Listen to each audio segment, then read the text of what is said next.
మన దేశంలో ఉగ్రవాద వ్యతిరేక పోరాటంలో న్యాయ వ్యవస్థ ఎంత ఢీలాగా ఉంటుందో, న్యాయ వ్యవస్థ వల్ల ఎంత ఆలస్యం అవుతుందో చెప్పడానికి ఒక తాజా ఉదాహరణ 26/11/2008లో జరిగింది. దాని ప్రధాన నిందితుల్లో ఒకడైనటువంటి అజ్మల్ కసాబ్కి 2014 ఎన్నికలకి ముందు ఉరి తీయడం జరిగింది. కానీ ఈ 10 మంది ఉగ్రవాదులకు ముంబై యొక్క ఆనుపానులు చెప్పి, ఎక్కడ ఏ స్థలం ఉందో చెప్పి, ఎక్కడ దేని టార్గెట్ చేయాలో చెప్పి, వాళ్లకు హిందీ భాష నేర్పించి మొత్తం వాళ్ళను రెడీ చేసినటువంటి వ్యక్తి జలాలుద్దీన్ అన్సారీ అలియాస్ అబూ జిందల్.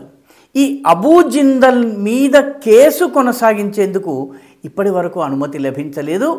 ముంబై నుంచి ఇతను బంగ్లాదేశ్కి, బంగ్లాదేశ్ నుంచి పాకిస్తాన్కి పారిపోయిన తర్వాత 2012లో ఇతన్ని సౌదీ అరేబియా నుంచి అరెస్ట్ చేసి తీసుకొచ్చారు. ఇప్పుడు న్యాయస్థానం అతని మీద కేసును ప్రొసీడ్ చేయడానికి అనుమతి ఇచ్చింది. ఇంత ఆలస్యం జరిగితే ఉగ్రవాద వ్యతిరేక పోరాటం ఎలా సాధ్యమవుతుంది?